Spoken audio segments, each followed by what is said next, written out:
క్షేమ గడియలు అను మా ఆధ్యాత్మిక కార్యక్రమంకు మిమ్మల్ని ప్రేమతో ఆహ్వానిస్తున్నాము. ఈ కార్యక్రమం ద్వారా మీ జీవితంలో రక్షణ, స్వస్థత, విడుదల పొందుతున్నారని విని మీతో కలిసి ఆనందిస్తున్నాము. ఈరోజు వర్తమానం వినుటకు ముందు మీ పరిశుద్ధ బైబిల్ గ్రంథములను చేతితో ఎత్తి పట్టుకొని ఈ విశ్వాస ప్రకటన నాతో చెప్పండి. ఇది నా పరిశుద్ధ గ్రంథం, రెండంచుల ఖడ్గం, అపరంజి కంటే అమూల్యమైనది, విస్తారమైన మేలిమి బంగారు కంటే విలువైనది, తేనె కంటెను జుంటె తేనె దారుల కంటెను మధురమైనది, నా జీవిత నావకు దారి చూపే చుక్కాని, నా త్రోవకు వెలుగునిచ్చే దీపము. ఈరోజు నీ వాక్యమును వినుచుండగా వినగల చెవి, గ్రహించగల మనస్సు నాకు దయచేయము. నీ వాక్యము ద్వారా రక్షణ, స్వస్థత, విడుదల, అభివృద్ధి, ఆశీర్వాదము కలుగునని నమ్ముచున్నాను. ఆమేన్. యేసుక్రీస్తు శిలువ మీద మరణించింది ఒక మనిషిని కోసమా, ఒక యూదుల కోసమా, ఒక అన్యజనుల కోసమా, లేకపోతే గ్రీసు దేశస్తుల కోసమా? మనుషులందరి పాపం కొరకు. దేవుని స్తోత్రం చెప్పండి. అందరి యొక్క పాపం అంటే ఇప్పుడు పుట్టినవారు, మళ్ళీ రేపొద్దున మీకు అందరికీ మనవడాలు పిల్లలు ఉన్నారు కదండి, వాళ్ళ కోసం కూడా యేసుక్రీస్తు ఏం చేశాడు? అವೆಲ್ಲ చెల్లించేశాడు. అందుకనే మన హృదయము ఉల్లసించి పడుతుంది.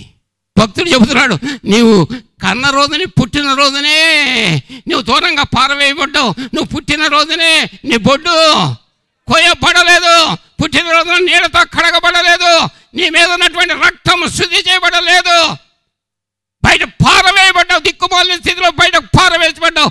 నేను చూసి వచ్చి నీ మీద జాలిపడ్డాను. హల్లెలూయా. మనిషిని జననముతో పాటు ఏమొచ్చింది చెప్పండి? పాపము. మనిషిని జననముతో పాటు పాపం వచ్చింది. ఆ పాపం వచ్చి మనిషిని దేవునికి వేరు చేసి దూరంగా పారవేసింది. కరుణించిన దేవుడు ఆకాశం నుంచి చూసి మన మీద జాలిపడి, నన్ను పంపించు, నా ప్రజల పాపాలను నివృత్తి చేయడానికి, నా ప్రజల దోషాలను పరిహరించడానికి నేను వెళ్తానని యేసుక్రీస్తు ఒప్పుకొని మన మధ్యలోనికి వచ్చాడు. హల్లెలూయా. మరి ఈ సంగతి మీ పిల్లలకి చెప్తున్నారా? ఒక చిన్న సంగతి నాకు జ్ఞాపకం ఇచ్చింది. ఒక పెద్ద ఆయన కట్టెలు కొట్టుకుందామని అడవికి వెళితేనంట, అడవిలో ఒక యవనస్తుడు తన ఎదురుగా కనపడ్డాడంట.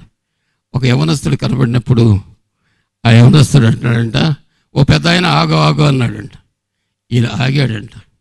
ఈయన ఆగిన తర్వాత ఏంటి చెప్పమన్నాడంట. నీ చేతిలో ఉన్నటువంటి ఆ కర్రను వంచమన్నాడంట. ఏం చేశాడు? కర్రను వంచాడు. దానికంటే ఇంకో కొంచెం పెద్ద ఇంకో కర్ర తీసుకొని దాన్ని వంచమన్నాడంట. దాన్ని వంచాడంట. మూడో మాట అన్నాడంట, ఈ మానును వంచమన్నాడంట. ఈ పెద్ద ఆయన అన్నాడు, ఏమయ్యా ఇంత పెద్ద అన్ని పట్టుకుని మానును వంచమంటావు? మానును వంచిది మాను వంగుతుందా అన్నాడంట. అంటే అప్పుడు అతడు అంటున్నాడంట, నేను ఎవరినో తెలుసా? నీ కొడుకునే. నేను ఇక్కడికి ఎందుకు వచ్చానో తెలుసా? నా చిన్నప్పుడు నాకు కావలసినటువంటి యేసుక్రీస్తు బోధ వింటానంటే ఎక్కడ పంపించావు? పొలం వెళ్ళు, అక్కడికి వెళ్ళు, ఇక్కడికి వెళ్ళు. చర్చికి మాత్రం వెళ్ళనివ్వలేదు. చర్చిలో వాక్యం మాత్రం విననివ్వలేదు. ఆ కారణాన్ని బట్టి నాతో ఉన్నవాళ్ళు ఆనాడు చిన్నప్పటి నుంచి వాళ్ళ తల్లిదండ్రులు వాళ్ళని బ్రతిమాలి, వారిని బుజ్జగించి వారు దేవుని మందిరానికి వెళ్ళారు, పంపించారు. వాళ్ళు గొప్పవాళ్ళు అయ్యారు. ఇప్పుడు నేను ఈ భయంకరమైన గజ దొంగనయ్యాను. నేను గజనే దొంగనవ్వడానికి కారణం ఏంటో చెప్పమంటావా? నా తండ్రి అయిన నీవే నన్ను గజ దొంగగా చేశావు. మనం విమోచించబడ్డాం మంచిదే, మనం దేవునితో సహవాసం చేస్తున్నాం మంచిదే, కానీ మన పిల్లల్ని దేనికోసం సిద్ధం చేస్తున్నాం? అర్థమైందా? మొక్క అయ్యున్నప్పుడు వంచండి, ఎట్టు కావాలితే తిరుగుతుంది మొక్క. మీ చేతిలో మొక్కనే మానైన తర్వాత నరిగితే పడుతుంది, అంతేకాని అది వంగదిక. బోరును ఏడ్చాడట ఎవరో తండ్రి. ఎవరి దగ్గర? కొడుకు దగ్గర నీవు నన్ను ఇలా చేసేసావు, నా జీవితాన్ని ఇలా పాడు చేసావు, అందుకే ఈ రోజున నేను భయంకరమైన దొంగగా అడవులెమ్మట చెట్లెమ్మట చేమలంట ఇల్లు ఎరగకుండా కుటుంబం లేకుండా ఇంత దౌర్భాగ్యం అయిపోయిన కారణం నీవే. అలాగే ప్రియ దేవుని బిడ్డలారా, మన స్థితి బాగానే ఉన్నది, మనం బాగానే ఉన్నాం. మన తర్వాత మీ పిల్లలు ఎక్కడున్నారు? యేసన్న గారి ప్రసంగం ఒకరోజు విన్నాను నేను. వాడు పిల్లవాడు ఆడుకుంటానికి వెళ్ళాడంట. ఒకడు పిల్లవాడు వీధిలోకి ఆడుకుంటానికి వెళితేనంట అవతల పిల్లవాడు కొట్టాడంట. కొడితే వీడు ఏడుస్తూ వచ్చాడంట. సరే వీళ్ళ అమ్మ పెంతుకోస్తు విశ్వాసం అంట. అయితే ఆ పిల్లవాడిని పట్టుకుని ఇంకా 2 కొట్టిందంట. ఇంకా 2 కొట్టిందంట. ఒరే నువ్వు బుద్ధి ఉందా లేదా అసలు? నువ్వు ఆడి చేత్తో కొడితే నువ్వు రాయితో కొట్టి ముఖం పగలు కొట్టి రావాలి, అసలు నీకేమైనా బుద్ధి ఉందా లేదా అందంట. అంటే ఇప్పుడు మన విశ్వాసం ఎక్కడుందో, ఎంతవరకు ఉందో, మన పిల్లల్ని ఏ విధంగా సపోర్ట్ చేస్తున్నామో.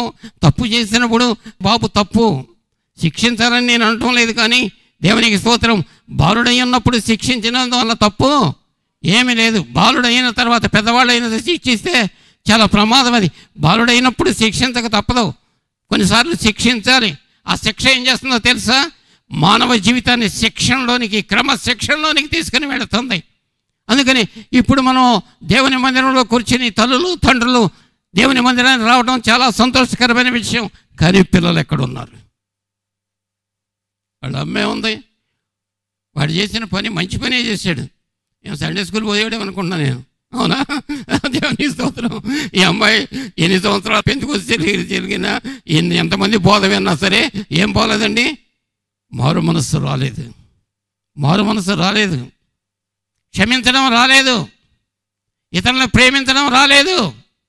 అందుకనే దైవ ప్రజలైన మనము దేవుని రాజ్యం కోసం వెదకటము, దేవుని సుమందటము ఎంతో గొప్ప ధన్యత. ఈ భూలోకంలో ఎవరికీ లేని ధన్యత భూలోకంలో మనకిచ్చాడు. అందుకనే దేవుడు మనని సమాజంలో నుంచి ఏం చేశాడు? పైకి లేవనెత్తాడు. వీరు నా పిల్లలని ఎవరికి చూపించాడు? పరలోకానికి చూపించాడు, లోకానికి చూపించాడు, ప్రజలకు చూపించాడు. దేవునికి స్తోత్రం, శాతానికి ఎత్తి చూపించాడు. ఇప్పుడు ఇది వరకు నీ పిల్లలు, వీరు నా పిల్లలని చూపించాడు. అలాంటి గొప్ప ధన్యత దేవుడు మనకు అనుగ్రహించాడు కదా. అందుకని ప్రియ దేవుని బిడ్డలారా, మన జీవితంలో మీకు మీరు ఆలోచించుకుని ఎవరికి వారే యెహోషువ అన్నాడు, ఎవరు ఎవరిని సేవించినా చెప్పండి, నీ ఇంటి వారందరూ దేవుని దగ్గరికి వస్తున్నారా? నీ ఇంటి వారందరూ దేవుని దగ్గరికి వస్తున్నారా? నీ ఇంటి వారందరూ క్రీస్తు రక్తము చేత కడగబడ్డారా? నీ ఇంటి వారిలో దేవుని వాక్య బీజం ఉన్నదా? నీ ఇంటి వారందరూ తిరిగి పుట్టిన అనుభవంలో ఉన్నారా? క్రీస్తు మన కోసం శాపగ్రాహి అయ్యాడు. గలతీ 3:12 నీతిమంతుడు విశ్వాసం మూలముగా జీవించును. నీతిమంతుడు విశ్వాసము ద్వారా జీవిస్తాడు. నీతిమంతుడికి ఏం అవసరం లేదండి. దేని ద్వారా బ్రతుకుతాడు? విశ్వాసం ద్వారానే జీవిస్తాడు. నీతిమంతుడు దేవుని మీద ఆధారపడతాడు. మనమేమో రోమపత్రిలో నీతిమంతులుగా తీర్చబడ్డాం. ధర్మశాస్త్రము విశ్వాస సంబంధమైనది కాదు గాని, ధర్మశాస్త్రము విశ్వాస సంబంధమైనది కాదు గాని దాని విధులను ఆచరించువాడు వాటి వలననే జీవించును. ఆత్మను గూర్చిన వాగ్దానము విశ్వాసం వలన మనకు లభించునట్లు అబ్రహాము పొందిన ఆశీర్వచనము క్రీస్తు యేసు ద్వారా అన్యజనులకు కలుగుటకై. ఆమేన్. ఏ ఆశీర్వాదము? అబ్రహాము పొందిన ఆశీర్వాదము క్రీస్తు యేసు ద్వారా అన్యజనులకు కలుగుటకై. ఎవరు అన్యజనులు? మనమే. ఏ ఆశీర్వాదానికి వారసులుగా చేశాడు దేవుడు? అబ్రహాముకి ఇచ్చిన ఆశీర్వాదానికి మన ఏం చేశాడు? వారసులుగా చేశాడు. చేయటకై క్రీస్తు మన కోసము శాపమై ఆమేన్. క్రీస్తు మన కోసం శాపమై. క్రీస్తు మన కోసం శాపమై. దేనికోసం శాపమయ్యాడు? అబ్రహాముకి ఇచ్చిన ఒక విమోచించబడటం మాత్రమే కాదు, విమోచించబడిన తర్వాత మనం గొప్ప పరలోక సంబంధమైన ఆశీర్వాదానికి వారసులమయ్యాము. ఇటు భూ సంబంధమైన ఆశీర్వాదము, అటు పర సంబంధమైన ఆశీర్వాదం మనకి దేవుడు వాగ్దానముగా వారసత్వం ఇచ్చాడు. దాన్ని వాగ్దానాన్ని అనుభవించడానికై క్రీస్తు మన కొరకు శాపమై మనలను ధర్మశాస్త్రం యొక్క శాపము నుండి మనం ధర్మశాస్త్రం యొక్క శాపము నుంచి విడిపించను. ధర్మశాస్త్రం ద్వారా ఎవడు కూడా నీతివంతుడుగా తీర్చలేడు, ఎవడు తీర్చబడలేడు. అందుకని క్రీస్తు వచ్చి మన పట్ల ధర్మశాస్త్రాన్ని కొట్టివేసి ధర్మశాస్త్రం యొక్క శాపము నుంచి మనం విడిపించి మన కోసం శాపగ్రాహి అయి మన ఏం చేశాడు? ఏ వారసత్వం? అబ్రహాముకి ఇచ్చిన వాగ్దానం వారసుడుగా చేశాడు. అందుకని దైవ ప్రజలైన మనం రక్షించబడిన మన జీవితంలో క్రీస్తు మన కొరకు శాపగ్రస్తుడయ్యాడు. మన పాపాల కోసం క్రీస్తు చనిపోయాడు. అందుకని ఆ చనిపోయాడు కనుక మనకి ఆశీర్వాదం వచ్చింది. ఆమేన్. ఎఫెసీయులో ఉంటాడు 1:4 పరలోక సంబంధమైన ప్రతి ఆశీర్వాదం 7వ వచనం చదవమ్మా. ఎఫెసీయులు 1:7. దేవుని కృపా మహదైశ్వర్యమును బట్టి దేవుని కృపా మహదైశ్వర్యమును బట్టి ఆ ప్రియుని యందు ఆయన రక్తము వలన మనకు విమోచనము అనగా మన అపరాధములకు క్షమాపణ మనకు. ఆమేన్. అనగా మన అపరాధములకు క్షమాపణ,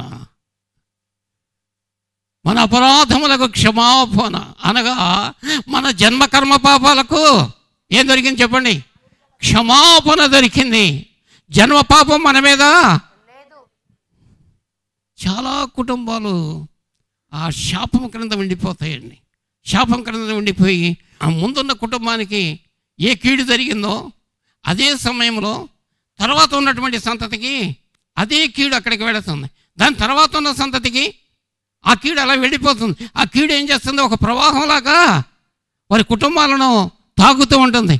ఆ శాపం వాళ్ళని పట్టుకుంటూనే ఉంటుంది. కానీ యేసుక్రీస్తు వచ్చిన తర్వాత ఆ శాపానికి ఏం జరిగింది? విమోచన. అక్కడ ఏమైపోయిందో తెలుసా? ఆ శాపం అక్కడ ఫుల్ స్టాప్. హల్లెలూయా. దేవుని స్తుతించండి. చాలామంది అంటారు వాళ్ళకి ఏదుందో మాకు కూడా అదే వచ్చిందండి, వాళ్ళు ఎలా ఉన్నారో మాకు కూడా అదే వచ్చిందండి. మనాడు కూడా అడుగుతారు కదా, షుగర్ ఉందా అంటే ఏమంటారు? మీ నాన్నకుందా, మీ తాతకుందా, మీ ముత్తాతకుందా అని అడుగుతారు కదండి. అవునా? అలాగే పాపం కూడా ఏమైంది? ఎలా వచ్చింది? వారసత్వంగా ఒక మనిషిలో నుంచి ఇంకొక మనిషి. కొన్ని పాపం మాత్రమే కాదు, కొన్ని జబ్బులు కూడా ఎలా వస్తాయండి?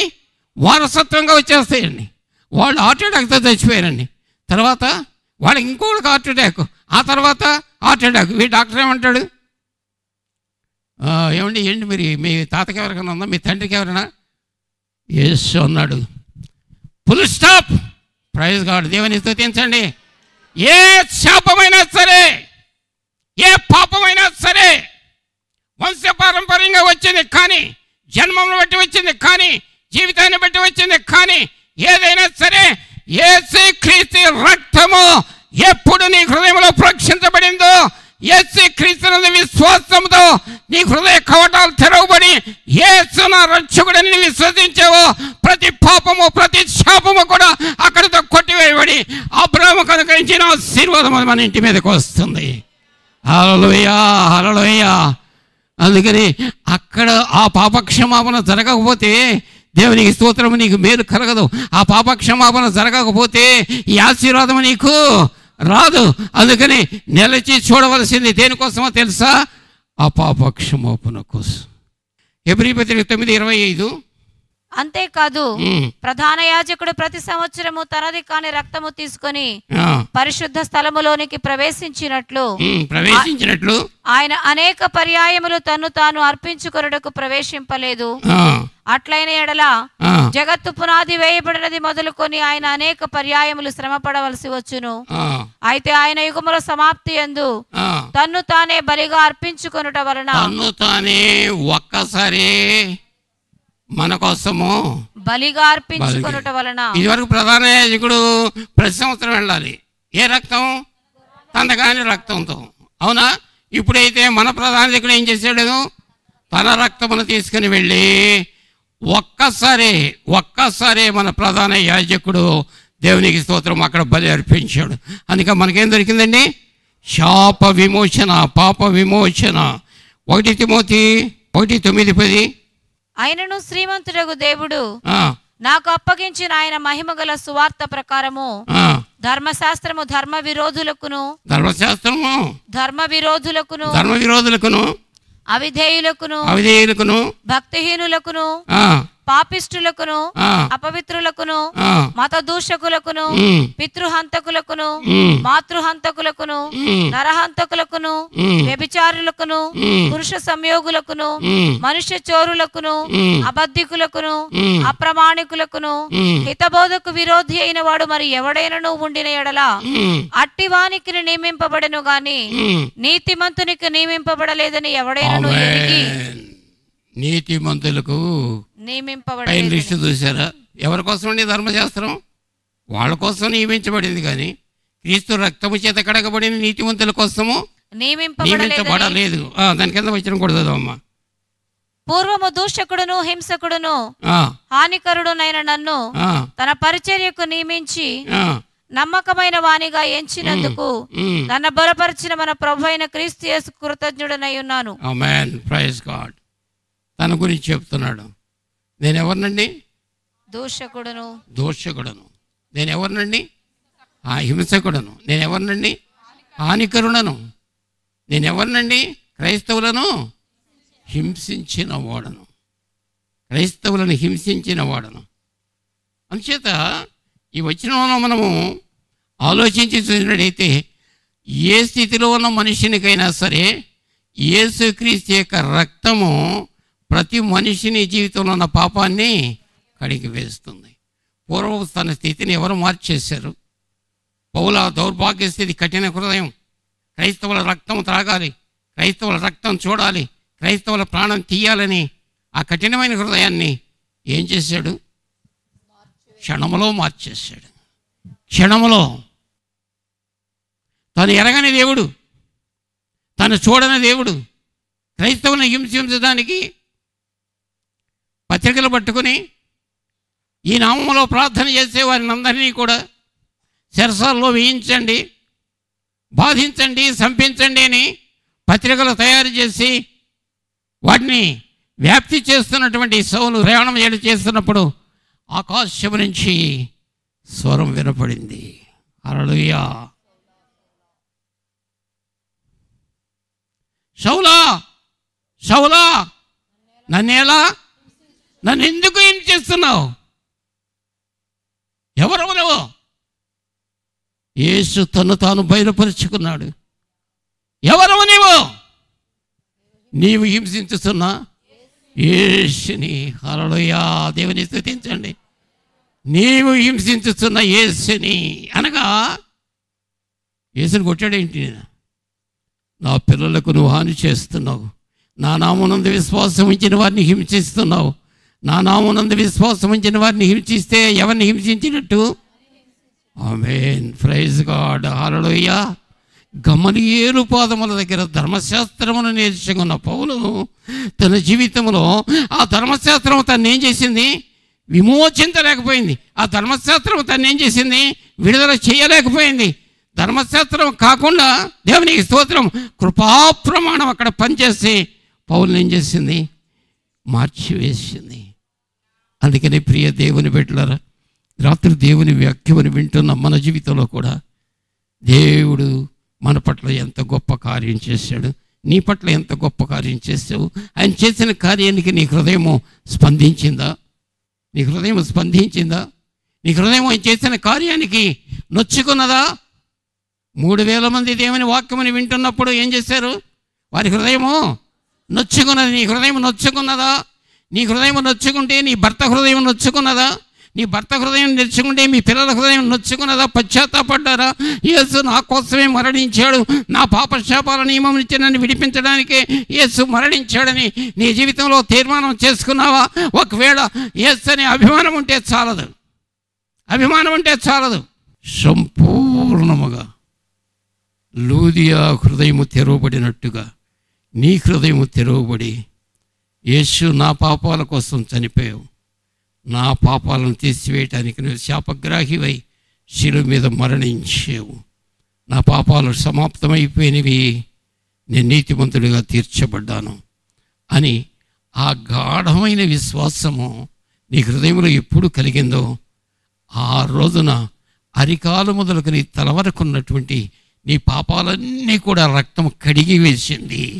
అది జన్మ పాపమా, అది కర్మ పాపమా, నిన్న చేసిన పాపమా, మొన్న చేసిన పాపమా, పుట్టినప్పటి నుంచి చేస్తున్న పాపమా, అది ఏ పాపమైనా సరే ఆ రోజున క్షమించబడింది. హల్లెలూయా. 1 యోహాను 1:7 ఏమంటాడు? అయితే ఆయన వెలుగులోనున్న ప్రకారము మనమును వెలుగులో నడిచిన ఎడల మనము అన్యోన్య సహవాసము గలవారమై ఉందుము. అప్పుడు ఆయన కుమారుడైన యేసు రక్తము ప్రతి పాపము నుండి మనలను పవిత్రులుగా చేయును. మనము పాపము లేని వారమని చెప్పుకొని ఎడల మనలను మనమే మోసపుచ్చుకొందుము. మాది పలానా కులం అండి, మా కులంలో పాపం లేదండి. పలానా మతం అండి, మా మతంలో పాపం లేదండి. లేకపోతే మా వంశం పలానా వంశం అండి, మా వంశంలో పాపం లేదని అనుకునేవాడు ఏం చేస్తున్నాడు? తాము మోసం చేసుకున్నాడు అంతే. అది బైబిల్ చెప్పిందా, మనం చెప్పామా? అందుకని అందరూ పాపం చేసిన వారు పశ్చాత్తాప హృదయముతో దేవుని సన్నిధికి వెళ్ళి ప్రార్థన చేస్తే పశ్చాత్తాపమే మానవ జీవిత పాపానికి క్షమాపణ. మీ తర్వాత మీ పిల్లలకు నేర్పించండి. పిల్లలకు పశ్చాత్తాపడటం ఏంటి? ఎప్పుడైనా మీ పిల్లలు ఎప్పుడైనా ఒక కన్నీళ్ళు రాల్చారా? ఒక్క బొట్టు కన్నీళ్ళు రాలినాయా మీ పిల్లల మనసులో? పశ్చాత్తాపడ్డారా? ఎప్పుడైనా వేదన చెందారా? ఒప్పుకొనడం మాత్రమే కాదు, మంచిదే విశ్వాసం ఉంచడం మాత్రమే కాదు, విశ్వాసం ఉంచినప్పుడు వారి హృదయంలో పొడవబడాలి, వారి హృదయంలో పొడవబడాలి. అలాంటి అనుభవంలోకి మీ పిల్లల్ని తీసుకురండి. మనం రక్షణ పొందాం, మంచిదే.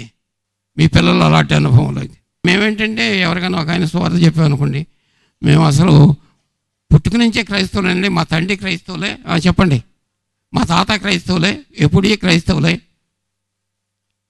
మంచిదే, కానీ ప్రతి మనిషిలో కూడా ఏ అనుభవం కావాలి? పొడవబడిన అనుభవం కావాలి.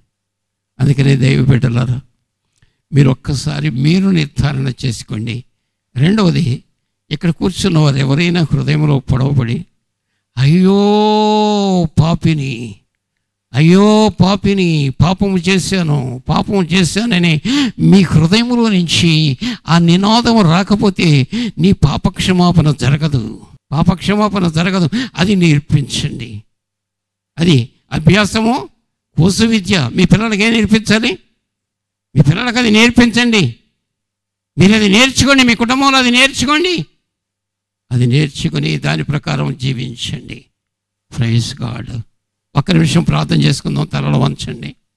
ప్రభువా, నీ బిడ్డలు నీ మాటలు విని ఉండగా ఎవరికి వారి జీవితాలను సరిచేసుకుంటూ మాత్రమే కాదు, వారి బిడ్డలను, ప్రభువా, జీవితాలను, వారి కుటుంబాలను, వారికి నిలవైన వారిని ఈ రాత్రి మీ దగ్గరకు తీసుకుని రావాలని మీ అపేక్ష తండ్రి.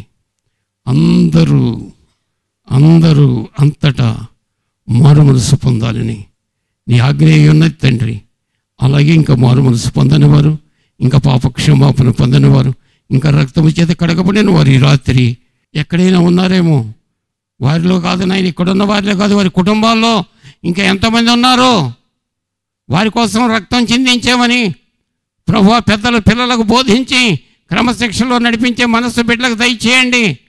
ఎందుకు తప్పిపోతున్నారు బిడ్డలు? చిన్నప్పుడు బోధించకపోవడమే. మనమైతే దేవుని మందిరానికి వస్తున్నాం ప్రియులారా. ఒకవేళ బోర శబ్దం వింటే మనమైతే పరలోకానికి వెళతాం. మిగిలిన వారి సంగతి ఏంటి? నీ ఇంటి వారి సంగతి ఏంటి? నీ రక్త సంబంధాల సంగతి ఏంటి? ఎక్కడికి వెళతారు?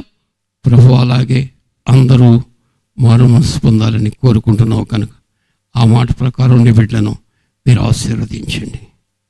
యేసు నామములో అడుగుతున్నాము తండ్రి, ఆమేన్.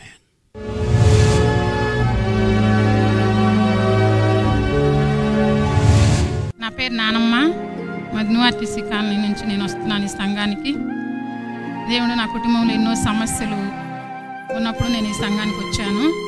ఎన్నో సమస్యలు. నా భర్త లోకంలో ఉన్నారు. వ్యసనాల్లో ఉన్నప్పుడు నాకు ప్రతిసారి కూడా ఆత్మహత్య చేసుకోవాలని ప్రేరేపణగా ఉండేదన్నమాట. ప్రేరేపణగా ఉన్నప్పుడు 3-4 సార్లు కూడా అలాగా, ఒకసారి రైలు పట్టాలు ఎక్కాను. నాకు మగపిల్లలు 3 తీసుకొని కూడా రైలు పట్టాలు ఎక్కాను అనమాట. అయితే రైలు పట్టాలు ఎక్కాను. ఒకసారి ఎలికల మందు తిన్నాను. ఒకసారి ఏమన్నా కిరసనాలు పోసుకొని అంటించుకుందాం అనే సమయంలో పిల్లలు ముగ్గురు కూడా కాళ్ళు కొట్టుకొని ఏడ్చారు.